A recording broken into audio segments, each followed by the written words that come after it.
deux vrais candidats cohérents, c'est Marine, qui est nationale et sociale, et Macron, qui est totalement cohérent, qui est anti-national et antisocial. Hein, c'est-à-dire, voilà.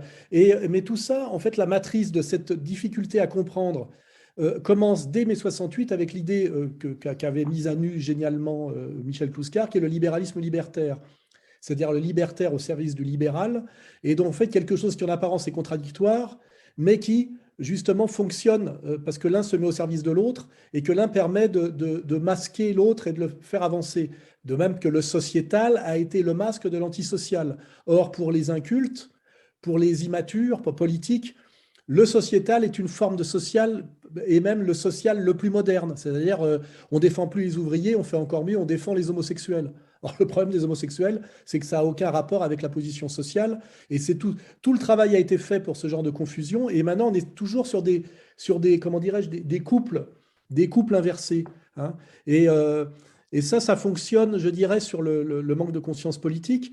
Mais l'aggravation de la crise, normalement, devrait aider à la montée de la conscience, puisqu'à un moment donné, les lecteurs de Mélenchon, à un moment donné, avec l'aggravation de la crise qui va l'impacter, devraient prendre conscience que son vote, son positionnement est contradictoire et inauthentique. C'est pour ça que je dis que quand même le sens de l'histoire nous est plutôt favorable. Mais l'idéologie dominante en ce moment qui permet à Macron de régner et de se maintenir, qui est exactement la définition, je dirais, la plus basique du libéral libertaire, c'est le en même temps. Hein, le en même temps, qui est en fait la contradiction ouvertement affichée comme stratégie. Hein. On est en même temps libéral et libertaire, hein, alors que normalement le libertaire serait normalement de l'antilibéral. Et tout est comme ça. Hein.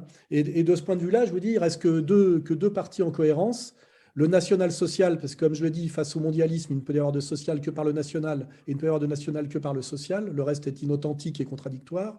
Et en face, on a donc bien aussi un chef d'État qui est totalement cohérent, mais dans sa, je dirais, et c'est pour ça qu'il faut quelqu'un d'un peu psychotique et un peu pervers et qui même est capable de simuler l'empathie alors qu'il n'en a aucune, qui est effectivement Macron, qui incarne la politique la plus dure qu'on va vivre et qu'on n'a peut-être jamais vécu depuis longtemps, une politique de liquidation. Et effectivement, son public, logiquement, sont les inactifs, c'est-à-dire les gens qui sont les bénéficiaires du travail des autres, des actifs, qui sont soit les boomers qui ont passé l'âge justement de cotiser pour la retraite et à qui on promet qu'ils vont toucher leur retraite pleine et entière sur le travail de ceux qui arrivent derrière et qui donc, eux, n'auront pas droit à la retraite.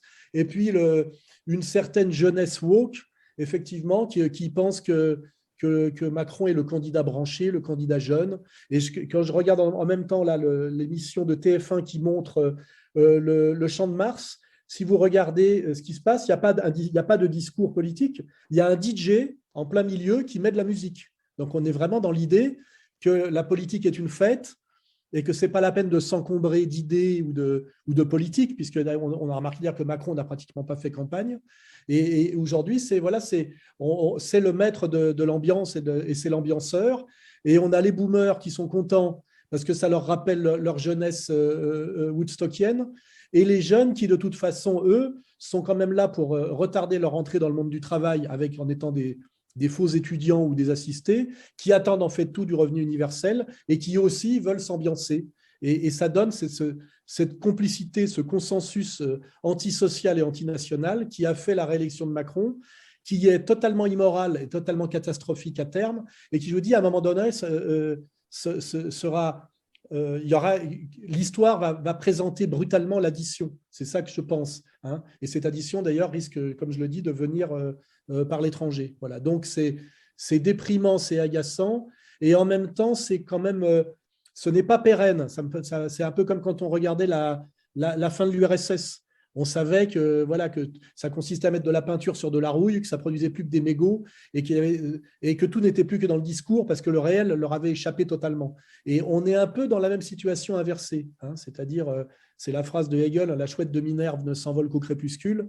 Je pense qu'il faut qu'on descende encore d'un cran dans la contradiction et dans l'immoralité pour qu'à un moment donné, ça pète. Et moi, je ne vois pas comment ça peut tenir plus de 2 ans encore, compte tenu de la crise, de la dette, de la violence, de la situation internationale, etc., etc.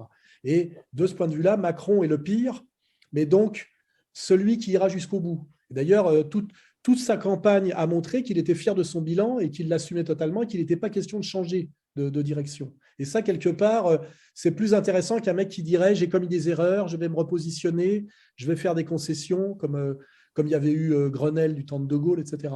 Il ira jusqu'au bout. Et peut-être que c'est ce qu'il nous faut, malheureusement. Il va falloir qu'un dingue comme Macron nous amène jusqu'au bout pour qu'il se passe réellement quelque chose et pour que la France soit sauvée. Mais elle passera pas loin de la destruction terminale, à mon avis.